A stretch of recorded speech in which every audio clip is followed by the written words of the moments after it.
So have you ever bought a house or put an offer on a house and lost that deal? If you're a buyer, if you're an agent, I bet you've experienced this. If you've never purchased a home before, but you want to, it can be super, super scary because you're entering a situation where you don't need to trust people on both sides of the transaction and understand how to navigate one of the largest purchases you've ever made in your life. If you're a newer real estate agent and you're on the channel, welcome. I'm Justin Konikow, owner of Prime Real Estate and Prime Media Production with my amazing wife, Shannon. I've negotiated thousands of transactions, both myself and through my team. We're not a brokerage like most real estate brokerages are, because most real estate brokerages are actually in the business of recruiting, right? Their business model is broker of record, hire a whole bunch of agents. The agents get licensed to interview the brokerage, and they pick the brokerage they want, usually based on, training, commission split plans, and all that fun stuff. Prime Real Estate is, as far as I know, the only brokerage on the planet that has a waiting list of people that want to join us, and we're not interested in agent count or office count. We want to be known as the most trusted name in real estate, and we want to be known as the best in class when it comes to market intelligence, marketing, and negotiations. Today, we're actually going to dive deep into that negotiation piece, and I'm going to extrapolate some lessons that I've learned. So grab your pen, grab your notepad. If you care about negotiations, jump in the comment and let me know. If you have a case study that you want me to break down live here on the channel, drop it in the chat. It can be something that you're offering on, something that went sideways. I'm happy to jump into it and tell you kind of my thoughts on it. Again, if you're new to the channel, just hit that sub button, and I'll also give you 2 bonuses today. One, I'm going to explain a whole bunch of lessons from the best mentor I've ever had in my entire life. And keep in mind, I've been mentored personally by Ryan Serhant, Scott McGilvray. I can go on and on with all the different people that have been in my life that have helped me accelerate my career.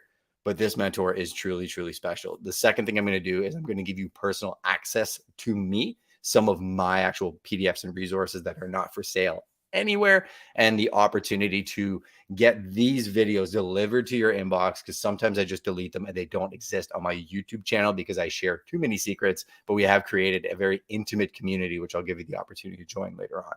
So let's talk about negotiations. How do I think about it maybe differently than Uncle Jimmy, the average real estate agent who just has commission breath and just wants to get a transaction done?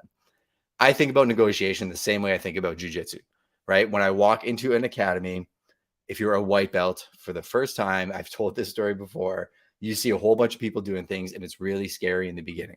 So when I think about negotiations, regardless of what I'm negotiating, I think about the very first thing that I mentioned is market intelligence. I think about, what am I negotiating? What are the components of the negotiation that I need to be aware of in order to enter this back and forth and succeed in the negotiation?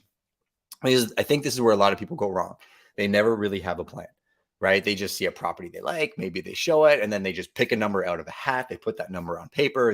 Their agent's lazy, just emails the offer to the other agent. The other agent receives the offer. He's lazy, doesn't even call the buyer agent. Talks to his seller gets insulted. They counter, send the paper back by email. Nobody's really talked at this point. It's just paper going back and forth. The buyer gets offended at the counter offer they get from the seller. The whole deal blows up. Tell me if that's ever happened to you. If you're an agent watching this, I bet you it has. If you're a consumer, I bet you felt that way, right? If you get an offer on your property that's 200 grand under asking, you hate the buyer and you start going off in your head, I'm not signing this back, and so on and so forth. The way we like to approach negotiation is very methodical, right? We take our emotions out of the transaction. And the very first lesson my mentor told me was, we actually try and lead with love. I know that's very weird to say when it comes into discussing negotiations, but when I said market intelligence, we really want to lead with empathy and try to understand the nature of the negotiation we're about to enter. So the very first thing you can do as an agent is, or if you're a buyer doing a private deal, I don't really care, is find out the motivations of the people on the other side of the transaction, right? Actually pick up the phone and call the other party that's representing that party or the party themselves, because a negotiation is far more than just price. Price is the most important thing to most people, but price is usually only an objection in the absence of value on both sides. So I want to know what their closing date's going to be. I want to know, do they actually have a significant deposit? I want to know what chattels and items do they want in the property? Are there things that are needed on that property to maintain, say, the lawn? Maybe there's a floating dock that you can incorporate into the transaction. Maybe the appliances are like ultra high end and they're not part of the transaction, but are those important to the seller? Like, the buyer, has the buyer even thought, I'm going to have to furnish this property? Are they buying it as a cottage? Lakefront in Grand Bend, which is a market that I represent. Well, they don't want to buy a cottage that they can go to the beach in the summertime. But if they buy the cottage and they close May 1st, they're like, oh no, I have no furniture. And they have to go furnish the place, wait for delivery, and then they may have an empty cottage for the whole summer. Like that would be a very, very big key point to know if you're the seller that the furnishing package is something you can hold back for negotiation. The second thing from a market intelligence perspective, I think, is being very aware and realistic about the negotiation you're about to enter. If you're a seller, are you overpriced? Have you priced ahead of the market? What are the comps? What's the dollar per square foot? What is trading? Who is buying it? If you're an agent, the best way for you to figure that stuff out, call the agents doing those other deals. One of the biggest tips Sirhan ever gave me was pick up the phone and congratulate other agents on success. That makes you feel like, I wish I had that deal, right? I texted an agent the other day about an amazing listing they have in London, Ontario, which is one of our primary markets. I was like, congrats, that place is amazing. I'm going to try and sell it for you, right? Next time I call that agent, they're going to tell me more information about the transaction. So I think discussing past sales and understanding the interpretation of the data is absolutely critical, because if you're a consumer watching this, you probably think with the advent of technology, real estate agents are going to go away. If I have the sold data, why do I need you, Justin? Well, I can tell you the sold data is actually helping me because my value proposition isn't plugging you into MLS and telling you what the property next door sold for. My value to you is the interpretation of that data. What is the average list to sold price ratio? In London, it's 97.8% right now. What's the average days on market? It's 38. How were these sales positioned to achieve the highest net result? Maybe that agent sucked and didn't market it correctly, didn't have a good pricing strategy, and was a terrible negotiator, and it sold for 70 grand less than it should have. I watched a property that's a comparable to a listing that I have go for probably 50 grand less than it should have because of the dynamics of that interaction. I know that because I spoke to the person who actually sold that house. So if somebody lowballs my listing, I'm in a position of strength. So market intelligence, I could do an entire segment on that, but I would say go back to what I said at the beginning. Step number one is lead with love. Be empathetic to the entire situation. If you're a real estate agent communicating with your clients, be empathetic to their situation, understand the agent on the other side, understand the buyer, and encourage win-win solutions and forgiveness for things that they may do that may offend you. One of the biggest things that comes up in negotiation is always emotion. So when somebody gives you an offer or presents something in a certain light, forgive them just because the way that they did it isn't necessarily the way that you would have done it, which leads to my second point. Second greatest lesson I got from my mentor was leading with humility. The success trap in real estate is one of the biggest mistakes most agents make. They start believing their own hype. They have an onus of success and they just take their pedal off the gas. They stop learning. They think that they're just the bee's knees because they've sold XYZ properties for so many times. In my opinion, being open to learning from other people and receptive to feedback has been one of our biggest strengths when it comes to negotiation. Again, picking up the phone and communicating effectively with the other parties has led me to understand more about my business than I would have ever known if I wasn't receptive to that feedback. Even to the point where I have called agents back to make sure that they understand my inflection, my presentation, because I can be very just fact-based and A plus B equals C, when in reality, I do have a heart for people, right? And I always want to make sure that it comes across that way and it never gets misinterpreted. So being empathetic and being humble with people in negotiation will get you so much further than trying to posture and be that person that's ultra cocky, because many times in negotiations, people come at you with that energy and you're going to get what you give in that interaction. I know people in the very high end finance world, we work on 12 to $20 million files. And in those spaces, it can be very, very cutthroat. That's just because they're looking at the numbers and they don't necessarily care about the emotion in the transaction. But I can tell you, if you are open and humble to learning from the people that you're interacting with, you can incorporate that into your negotiation strategy in a big way. So first off, love. Second off, humility. The third thing I would say is compassion, which is random. I'm talking about negotiations. Everybody's expecting me to be like Chris Voss, the hostage negotiator, just copy what they're saying and teach them or like guide them through the negotiation using little hacks and strategies.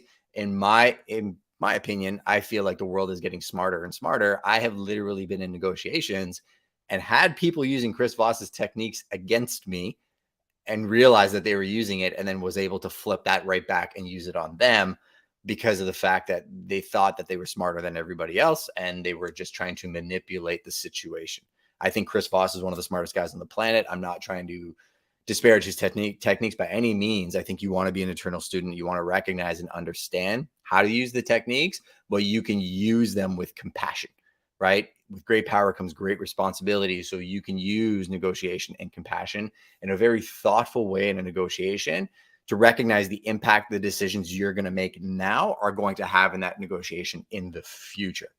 So one of my biggest secrets, and I may have to delete this after I say this, is I am planting seeds from the second I book the showing until I do the negotiation, right? In the real estate industry, not all agents are created equal. So if you're just commission shopping, I don't really want to work with you, because if you're like, well, this guy will do it for 3 apples or 4 apples, but you're going to do it for 5 or 6, whatever we're discussing, you're not hiring the same person. You're not commodifying Justin. You're not shopping for chairs, right? Because a lot of times in negotiation, when somebody's booking a showing, I've literally had agents walk into my open house and say, yeah, this property's not great. I priced it really, really high, and I don't necessarily have a lot of confidence in this sale. Think about that from a negotiation perspective. If I have a buyer for that property, I show them the property, and then I paper an offer. How strong do you think my offer is going to be, or my negotiating position? So from the second I book the showing, so if you're a consumer and you go direct to a listing agent, talk to that listing agent for 10 minutes, go to the property, see them at an open house, you leave your agent at home and then call your agent. You're like, hey, I want to offer on this property. You may get eaten for lunch, because if you encounter an agent that is great at asking leading questions, is an expert at the market, is an expert at negotiation, by the time you actually get there, I'm probably going to know exactly when you need to close. Do you have a house to sell? What's your financial situation? And who's the agent you're working with? What's the dynamic of that relationship? So by the time they actually give me an offer, I have way more intelligence or market intelligence than anybody else. Sorry, just hot mic. In that negotiation. So like, the amount of information you have is absolutely critical. But again, recognizing the impact of the decisions you're making and having compassion for the situation is one of the most critical points of negotiation for me, because walking into a situation, understanding the impacts that I make in the very beginning and how they're going to impact the end of that negotiation are absolutely critical. The next tip I'm going to give you when it comes to negotiation that is completely out of the box. Good morning, Malcolm O'Brien. I see you, Olivier Maurice. Thanks for being here. I see you, Lindell Burns, Kim Farr, Sheila Santini, Derek Bixler, Olivier. If anybody's on the live stream actually for Clubhouse, feel free to tap the link at the come in the room, drop your name so I can see you on the channel as well, so we can connect beyond this. I love seeing the community that we've built here. And I will give you an opportunity to connect with this private community after. So the next major tip when it comes to negotiation is faith. I have faith that if I do things the right way and treat people the right way, we are going to end at a great result. I have faith that if I truly live my life by a moral and ethical standard, that in the long run, when I'm involved in a negotiation process, my clients are going to be better prepared to succeed because of the work that I have put in. One of the biggest mistakes real estate agents make in this business is focusing on the transaction rather than focusing on the relationship. I have never commodified a client.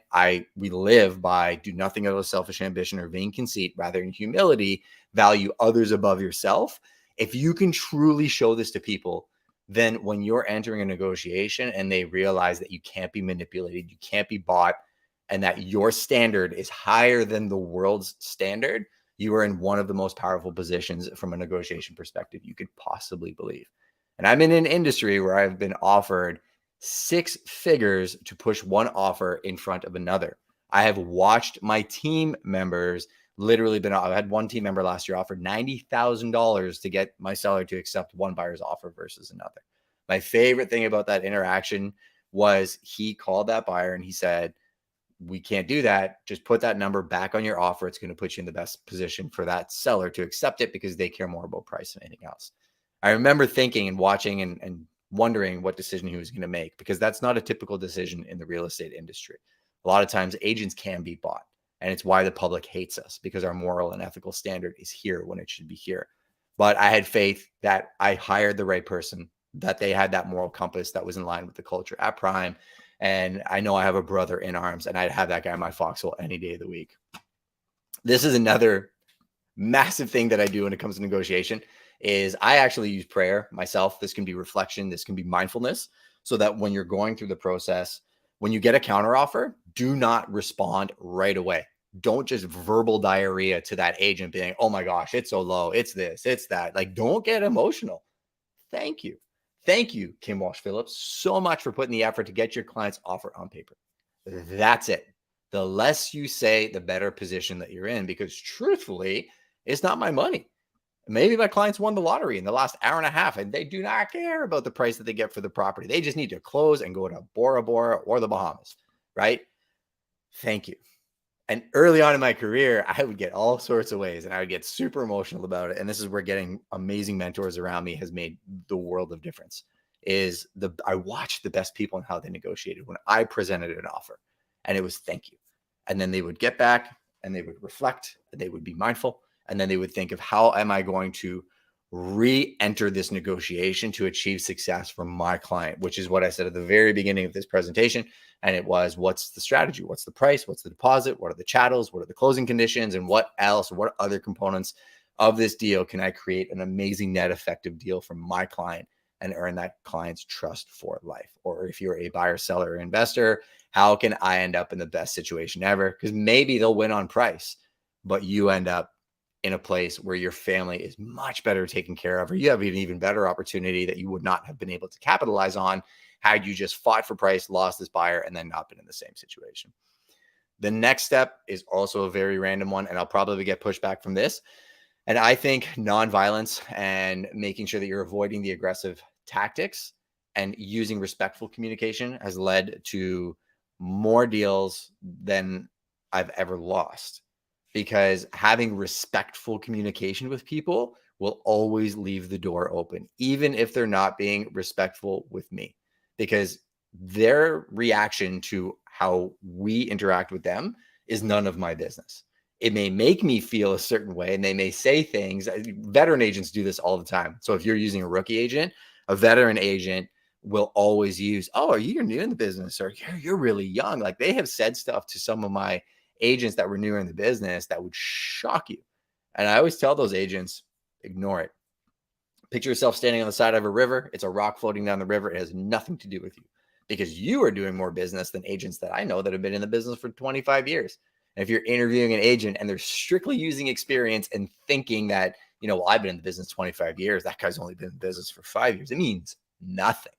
When I was 5 years in the business, I was running circles around agents that had been in the business for 25 years because I was doing more deals than them throughout the entire year. I was involved in more transactions. I was training with the best on the planet, and I was a student of my craft. So experience does not always equate to success. So really, if you're an agent or you're a buyer seller, if somebody's being violent with you, do not be violent back with them. Again, in jiu-jitsu, to make that comparison, if somebody's pushing into you and you're pushing back into them, there's this just fight that's happening, right? And it's an energy drain for both parties. Biggest tip I can tell you is, if you're in a fight and somebody's pushing into you, you grab their arm and then you stop resisting and you just pull them, they will fall right across.